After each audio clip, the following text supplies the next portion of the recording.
উপস্থিত সুধীবৃন্দ, সবাইকে আসসালামু আলাইকুম। ফুটবল খেলা এটা কিন্তু শুধু একটা খেলা নয়, এটা শারীরিকভাবে সুস্থ থাকার একটি মাধ্যম। এই খেলার মাধ্যমে কিন্তু আমরা শুধু কৌশল শিখি এবং একই সাথে শারীরিকভাবে যে ব্যায়ামটা হয় এর মাধ্যমে সুস্থ থাকা যায় এবং সৃজনশীলতার অন্য একটি মাধ্যম কিন্তু এই ফুটবল খেলা। এটি আন্তর্জাতিকভাবে যেমন আয়োজন করা যায়, একই সাথে ইউনিয়ন পর্যায়েও এটি টুর্নামেন্ট আয়োজন করা যায় সার্বজনীনভাবে এবং সম্পূর্ণভাবে, আংশিক নয়।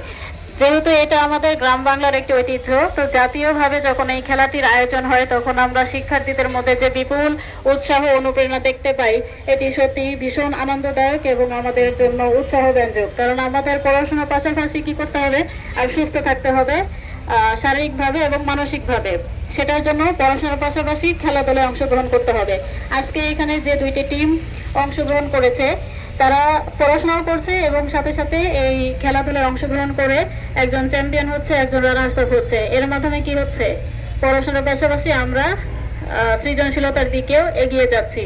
তো এই আজকে যারা বিজয়ী হয়েছে তারা জেলা পর্যায়ে অংশগ্রহণ করবে, পরবর্তীতে বিভাগীয় এবং জাতীয় পর্যায়ে অংশগ্রহণ করবে।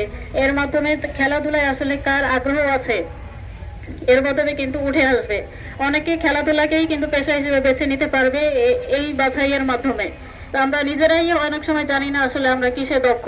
তো এই আয়োজনগুলোর মাধ্যমে নিজেরাও যেমন জানতে পারি, একই সাথে নিজের উপজেলা, নিজের পরিবার, নিজের জেলাকে দেশবাসীর সামনে তুলে ধরার একটি মাধ্যমও কিন্তু এই খেলাধুলা।